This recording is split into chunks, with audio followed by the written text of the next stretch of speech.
guest. I really don't think I quite know how to introduce our next guest. We've met before once. We spoke together for an hour on the air.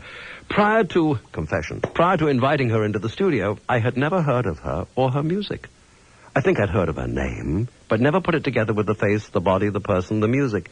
And in doing my homework, I started listening to her recordings, and I found many, many of them utterly magical. That she is talented is so obvious. That she is special as a performer and as a person is not difficult to discern either. And I can think of all manner of reasons for wanting to meet again with and perhaps learning a little more about and from Tori Amos. If you care to share the visit, our phone number 1-800-222-KABC. I'll give you one of the reasons. She's one of the good people who helped establish RAINN, the Rape, Abuse, and Incest National Network. And the number for that one is 1-800-656-HOPE. Never was a cornflake girl. Thought it was a good solution, hanging with the raisin girls.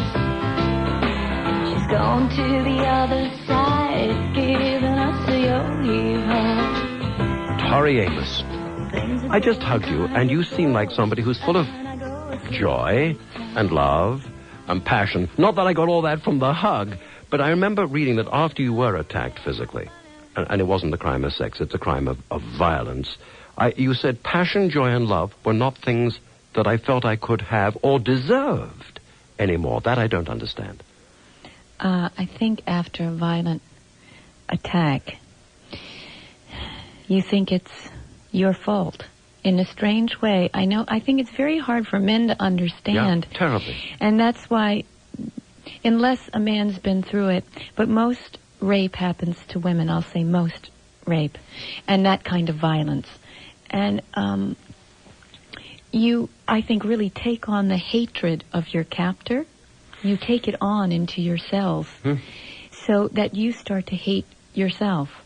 And it's strange how it happens, because on one hand, I was becoming very tough and like a warrior woman to survive it, just saying, this will not affect me. I will not act like a victim or be a victim. So I became very hard, so hard that I kept people away. And what happened was, of course, my emotional, vulnerable side was like caged and locked away, and I would go beat her up. So then when you were very young, you viewed yourself as a passionate woman. That was all erased by that violent act, by the rape. You became a bitter woman? A bitter woman. Yeah, when I was young. Not a better woman, a bitter woman. A bitter woman. Yeah. When I was young, I wanted to be Jesus' girlfriend. I thought I'd be a really good girlfriend for Jesus. You wanted to stay a virgin? No, see, I don't think Jesus was a virgin. And if we go and read some of the past history, there are people that will argue that he and Magdalene were married. And your parents still like you? I mean, they love me, and I love them. But this is so different from the preaching of your father who preaches. But as I said to Dad, does this take away the truth and the strength of his teachings? What, was it like below him to be with a woman? What is that what you guys are saying? Isn't it amazing how many whores have stature in the Bible? Isn't it, though? I never really. But they had rights. Wives didn't have rights at a certain time in history. Wives didn't have rights. Yeah. Well, which is interesting, because this is all interrelated. I began, you didn't have your earphones on, but I was playing Cornflake Girl. And I think of the conversations I've had with Alice Walker here on the air, Possessing the Secret of Joy, which exposes that tribal tradition of mutilating women's genitalia. I don't entirely blame men for that. Women, you sell each other out. Yes. Yes, we do. You see, don't take this wrong, but, at a dinner table, it's very obvious when a man is trying to cut a woman low at the table. But women could be putting on their lipstick, looking at each other, and one of them has just annihilated the other one, and you're still on the aperitif. And nobody knows that this war it's finished. It's over. She's dead. She's nothing. Do you think there's a difference between, and you come from a really religious background and you've battled with it and against it, between being religious and believing in God and believing in religion? Of course. Religion's man-made. God is eternal. Religion's a very new thing, Michael. It's like, Well, it was here before I was, and I've been here forever at this station. It's just a few thousand years old, though. It's not about eternity. Yeah. So, why do women do it to women? Why do they betray them? Because they think that there's not enough. Now, I think in a sense, we've taught each other to believe that. If you look at harem mentality, 40 women for one man. Just if you think about in the music business right now, to get played on alternative radio, they'll go, well, we're playing 3 women this week. Do they really? They women. literally do that? Yeah, they do. And I love some of those people over there.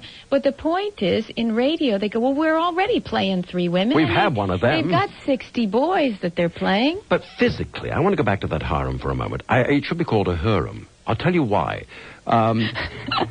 You think about it. Physically, a woman could service 40 men. No man can service 40 women. I couldn't service 40 men. This is not, believe me, but you see what I'm saying? Physically, there is no way. So the whole thing was illogical anyway.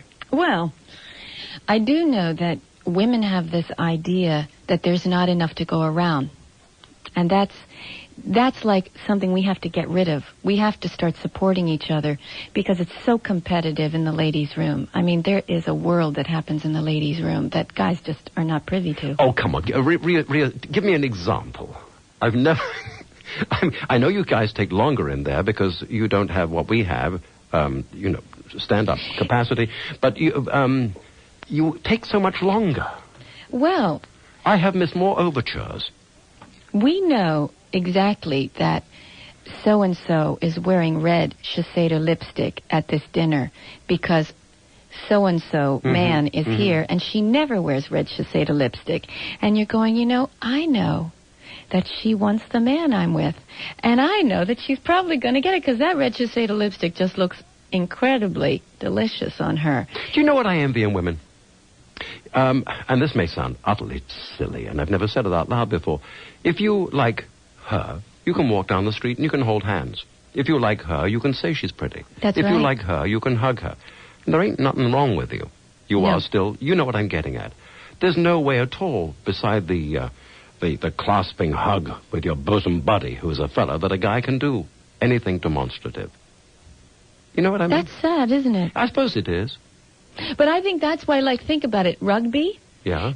Think about it. I That's played why rugby. I was wing Did three-quarter, you? yeah. Well, you must have loved those baths then, because you can get into the mud baths with all the guys. No, I never did that. I just played in England and everything was a mud bath. But, Michael, though, you had a chance then Yeah. in rugby to get close to your fellow males, and it was all right. I only have one golfing claim to fame. I've never played a round of golf, but I played on the same rugby team as Gary Player. He was the center and I was the wing.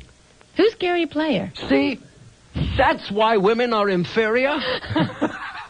One of the greatest golfers in the history of the world. Who was his girlfriend? I don't We probably give it- knew who she was. Listen, She was that one with the red Shiseido lipstick in the bathroom. I'm sure she was. Such a bitch. Your sister, she's married with, I think, 5 children? Yes, she's separated with I'm 5 sorry. children. Yeah. That really preempts the question I was going to ask you. That's interesting. Well, it just happened but a week ago. Oh, so we could shoot. pretend. Last time we learned about your new love life. This time we've learned that the family's breaking up. But Did actually... I have a new love life last time we spoke? Oh, yes. Oh, really? Yeah. Anyway, but the point is, let's go back a few days then. Yeah. She was married with 5 children. Yeah. In the eyes of your parents, who is the more successful of human beings, sister or you? We're both successful. Now in my parents' eyes. now she's leaving him. Is she diminished in the eyes of your parents? Absolutely not. Good. No. My parents, I really have to thank my father for believing that women should be independent. He really believed that we should have an education and gave us a work ethic. I mean, I was working when I was 13. I'm working, and sounding like this. Tori Amos. Pointing at me.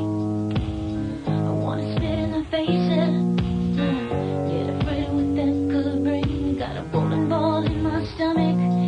Got a desert in my mouth.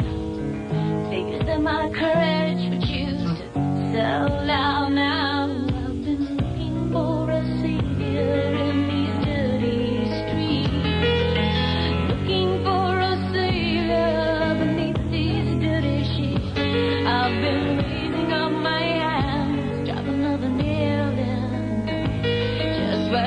I need one more big do. From Little Earthquakes, that's Crucify. Our guest, Tori Amos. I'm Michael Jackson on 7. What were you saying? What? The one I was talking about last time, I'm not with him. You revealed too much on this show. More know. will be revealed in just a moment on 790 KABC Talk Radio. Baking a cake, make me a day, make me whole again. And I wonder what's in a day, what's in your cake this time. Baker Baker. Our guest is Tori Amos, a wildly original talent who pours so much emotion into every work, every song, whose songs explore, you name it, love, relationships. I'm looking at you, hoping you're going to help me out there. Self-actualization. You're on your own, babe. I'm on my own, babe. No, breaking the bonds of sexual guilt, religion, and that's just for starters. You're going to be a teacher, I hear. I'm going to be lecturing at UCLA next week On? Creativity. Where do you start? How do you begin? What do you say? I don't know. I'm going to walk out and just smell. What I do, you use your sniffer a bit like a wolf. You just go out there and go, okay, what do these kids want to hear? What do they really... I think I'm going to show them some tools that I use when I'm writing. There are two sides. There's, of course, the skill side. Mm-hmm. There's, that you develop. There are ways to get and work on your work and make it better. And then that's kind of like sculpting. Okay. And then, of course, there's the whole instinctive thing. How to get to your source. How do you find your source? Not trying to be somebody else's, idea of creativity. Getting very personal again, and our conversations turn out to be this way. Right now, all across the country, there are literally thousands of radio talk show hosts, and they are all trying to sound like one fat man. Yeah. They're all trying to emulate one person who's a vast success. They're not being original. And that's the line I use over and over again to myself as the competition, and it's genuinely wonderful competition, grows nationwide. Be true unto yourself, right? And if you haven't got anything to offer, then to hell with you. But the sad thing, Michael, is it's one thing to say be original, and it's another thing inside, in my being, I really have to gauge when I'm trying to get approval from the outside. And it's a constant thing I've had to work on, being, quote-unquote, a failed child prodigy, really. Well, you were playing the piano at 2.5. 2.5, yeah. Composing at 4. What kept you so long? Yeah, I know. It kind of went all wrong, but I think for those people out there that have crushed part of their creativity, it shouldn't be about what anybody thinks about your work. There has to be an inner gauge, and I've really tried to develop that. I'm hoping to give that to the kids at UCLA. How do you develop that inner gauge where you go, well, this isn't enough for me. I'm not satisfied with this work yet. No matter if there are 50,000 people that are satisfied, I know I have my own gauge. How do you develop that gauge? And why can't I just play for the joy of playing? And this is the biggest one that I'm working on, is giving without conditions. Now, as a performer, most performers, me included, have conditions. That means I play for you, you better love me. Even though we don't say that, but come on, let's be very honest. We do it because you need that approval. If you play for me and I don't love you, then I suppose as an artist you have to say, I failed. You say you failed and you want to take your little piano and put it on your back and go home. There was a lesson I learned as a Boy Scout, a Cub Scout, years and years ago when I learned Morse code. And I learned it so fast. I could be so fast sending, and I remember the Cub Master saying to me, doesn't matter. If they can't receive you at the other end at the same speed, you have failed. I want to quote you, and I don't understand it, so maybe you can explain to me. You a couple of times I've seen it written that you said, sometimes I hear my voice and it's been here. Or am I giving a bad reading on that? I don't know. What does it mean? Well, what if I'm a mermaid in these jeans of his with her name still on it? Hey, but I don't care, 'cause sometimes I said, sometimes I hear my voice and it's been here.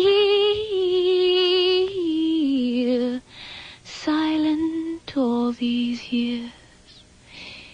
It means that voice, that little one deep inside, not the catatonic person that I had become, not this, God, I'm such a really good little puppet. I know how to make the Christians scream and get freaked out, and then how to calm them down. I know how to make the boyfriend's mother want to, burn me at the stake, or if she wants to serve me pudding. But what is Tori? What does her voice really want to say? Not living for the reaction of any of those people, but what does she just want to express? And that's what I'm really trying to get to, and that's what that song's about. Do you think of yourself as very different, as an unusual human being? No, I'm just this girl. Like you're just this boy. Everybody, we're just girls and boys. Girls and boys, we'll continue our conversation with a very special girl, Tori Amos, in just a moment on 790 KABC Talk Radio. I don't believe I went too far. I said I was willing. She said she knew what my book did not. I thought she knew what's up.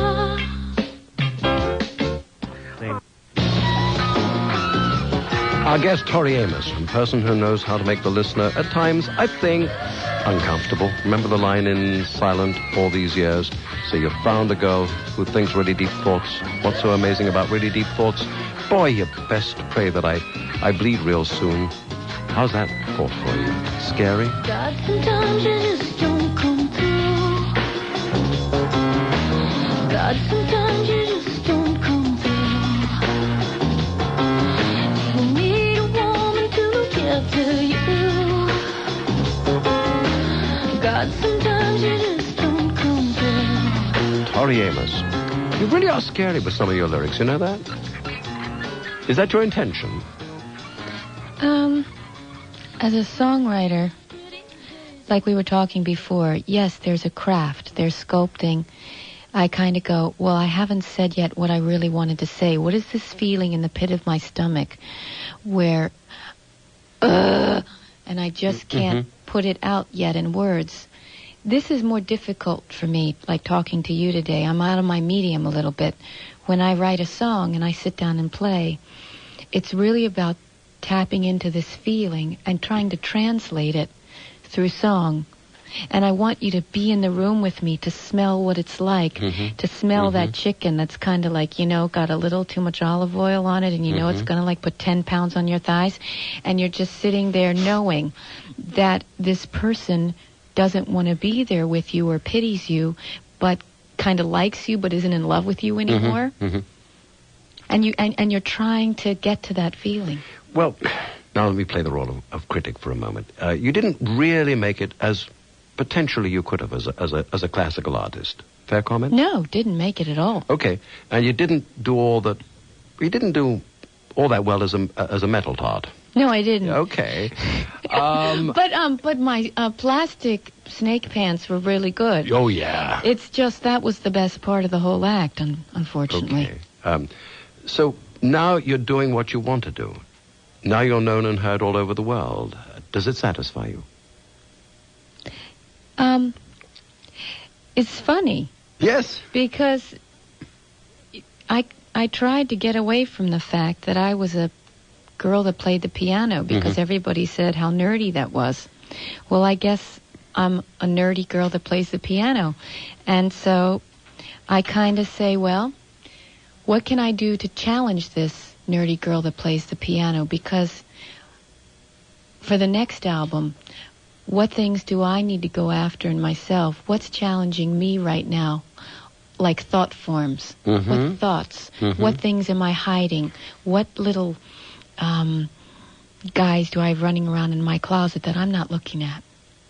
I wondered, did you ever give up or sort of nearly give up believing or thinking that you would really make it?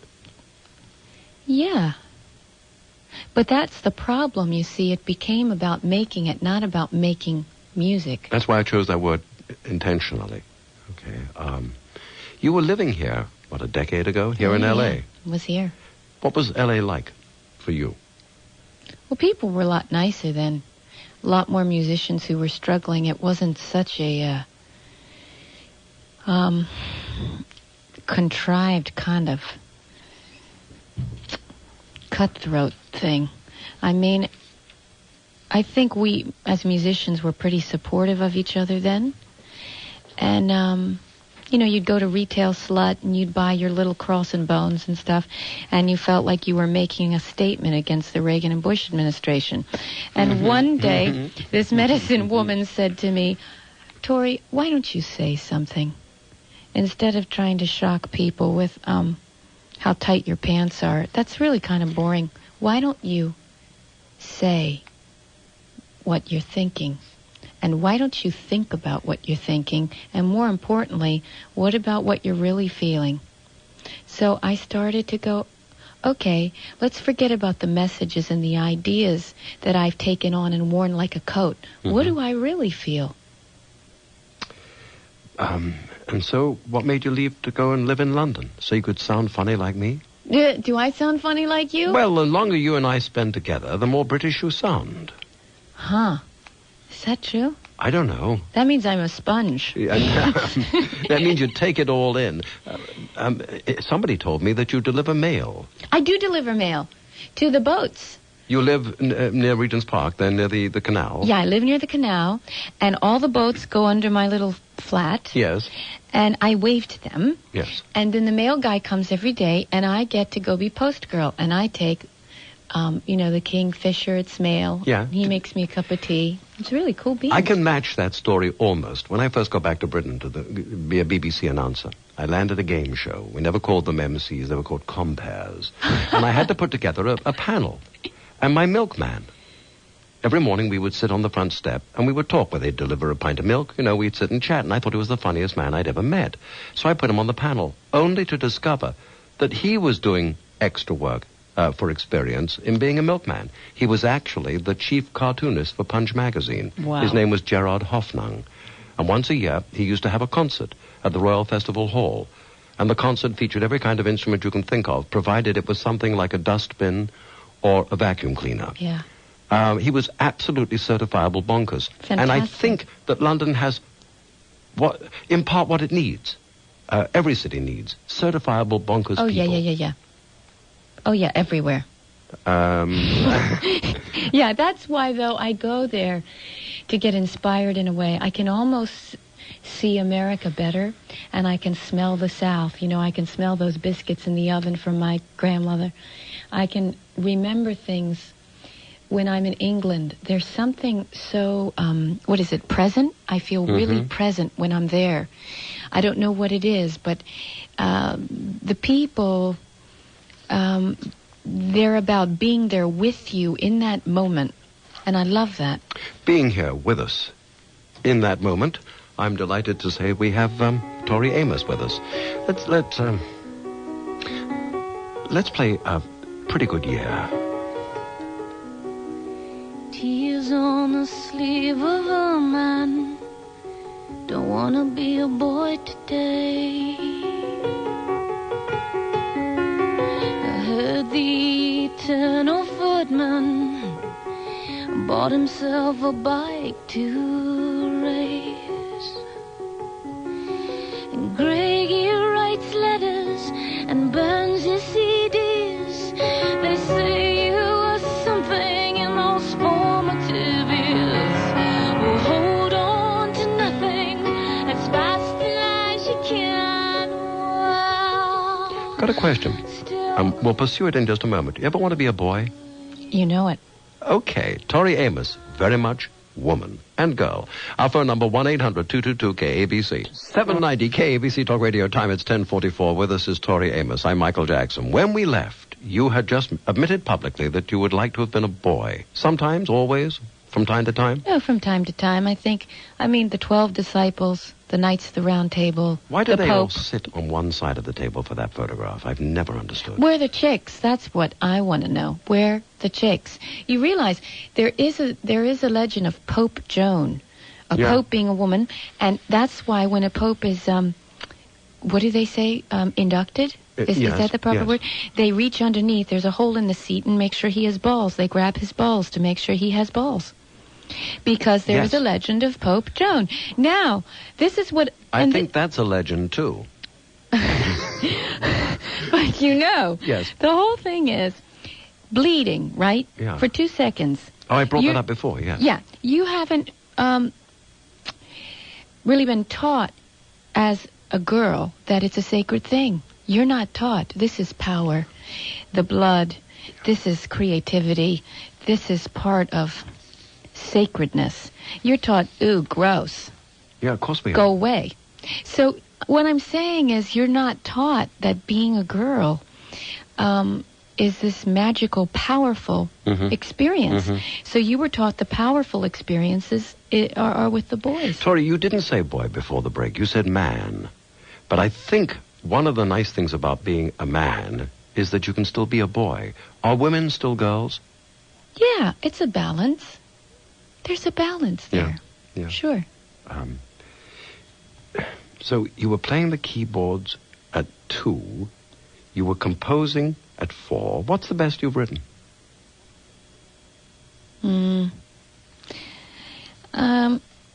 This one song called Jackass and the Toad.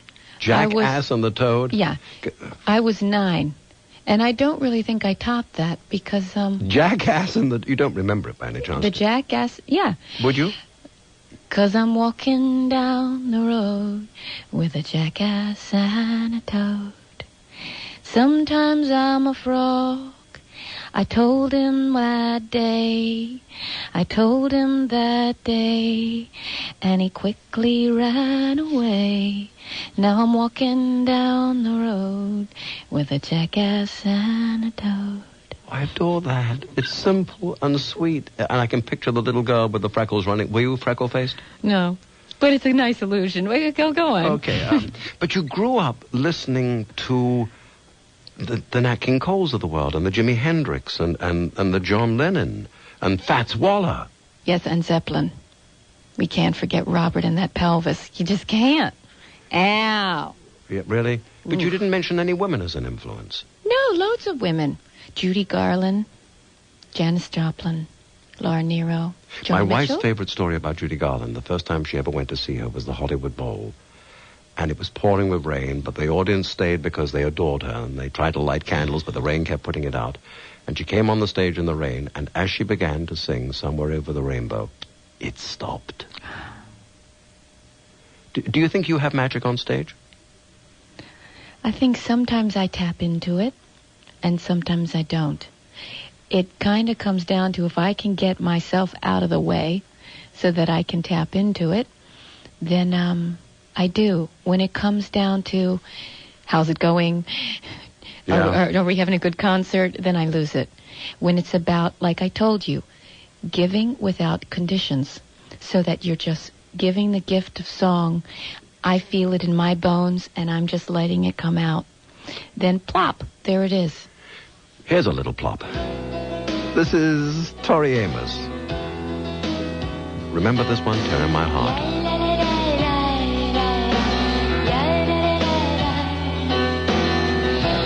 All the world just stops now. So you say you don't want to stay together anymore. Let me take a deep breath, babe. If you need me and you'll be hanging out with the Dream King. You sit high by the way. I don't believe you're leaving 'cause me and Charles Manson like the same ice cream. I think it's that girl, and I think the pieces of me you've never seen. Maybe she's just pieces of me you've never seen. All the world.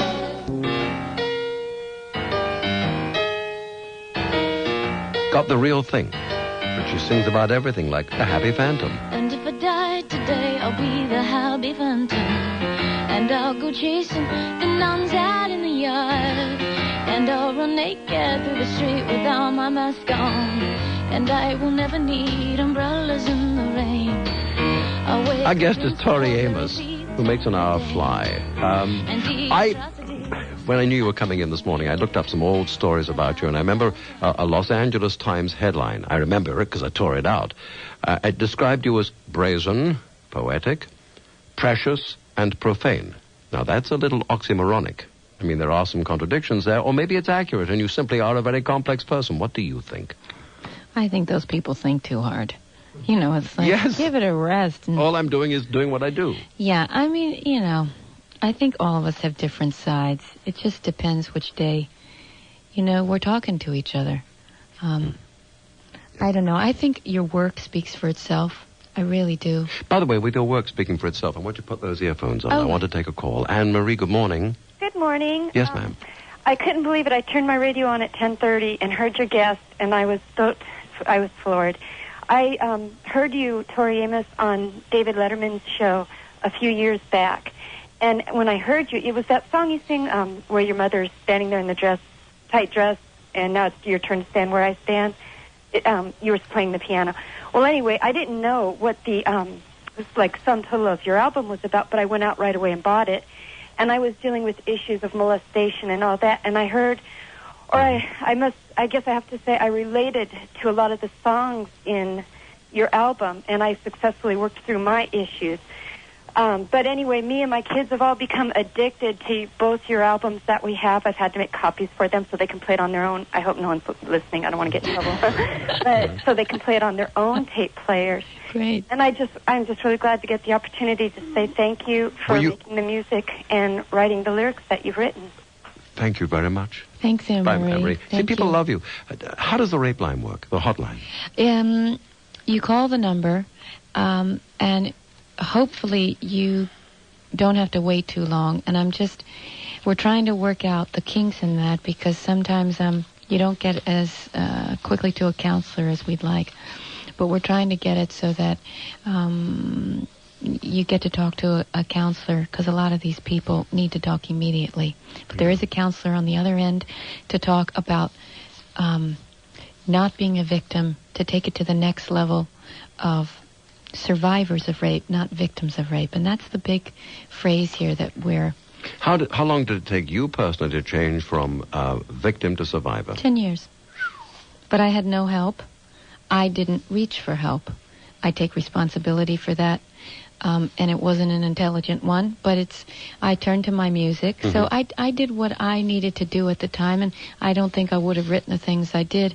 I kind of think this was like my little journey. And what I'm putting out there, though, is that you're not alone, and it is a choice if you want to stay a victim for the rest of your life. Isn't that interesting, too? David, you're on KABC Talk Radio. Good morning. Hi there. Hi, David. Hey, Tori, how you doing? Really good, thanks. I just want to say a couple things. First, I don't know if you remember, I met you at KSCA back in October when you were in town, and you signed my glasses case. I don't know if you remember that. Oh, right, and you were wearing green pants. Just kidding, David. Go on. I know you remember. What's on your mind? I just want to say I was sexually abused for 7 years as a kid. I'm sorry. And I just want to say what an effect little earthquakes had in getting me into therapy and doing something about it. Great. And it's just, I can't tell you how much that played a role. Well, thanks, David. I mean, as a songwriter, to know that these songs, I kind of feel like I'm like just the caretaker, and that they're not mine. They're just these beings that kind of come through, and I'm supposed to just kind of like filter them out there. For David and David's friend, me, give me a little bit, if you would, of some of the lyric from Little Earthquakes that you think he was referring to. It was me and a gun and a man on my back, and I sang holy, holy as he buttoned down his pants. Me and a gun and a man on my back, but I haven't seen Barbados, so I must get out of this. You can't wind the clock back. You can't negate the horrible thing that occurred to you. But you don't, or do you, associate all men with violence? No. I don't. I have a wonderful man in my life now who's teaching me, and Eric, who I was with for 7.5 years, my wonderful, wonderful friend, who taught me about love. And what I'm really learning right now is that it is a choice after you've had a violent experience. If you want to say, okay, I'm going to learn from this, or I'm going to be defeated by this. Now, yes, there's the pain. You have to go through that. That's normal. That's part of the whole thing. It's not a bad thing to be in pain, but there's another side of pain, and that's called joy. And if you can't see joy and respect it as, let's respect pain, and by respecting pain, we have to respect joy, and that's the balance. When you use the word God, big question, but can you tell me what you mean? Well, in the song God, I'm talking about the religious God, the one that everybody goes and makes poppy seed cakes for at Christmas. That guy, yeah, he needs to come out and have a cup of tea with me, hang out for a while. Would you rather the God was a woman? No, it's not about what I'd rather. It's about what Christianity and Islam and Judaism and most of the major religions, even Buddhism, even Hindu, it's a dude. Yes, there are females that are there, whether it's the Mother Mary, but let's go after the patriarchy a little bit. We got to take some responsibility, and some women are very involved in the patriarchy. Amen to that. Amen to this visit. May we do it again? Love to. Thank you very much indeed. Look forward to watching you on Jay Leno's show. Thanks, Michael. Thank you for being with us, Tori Amos.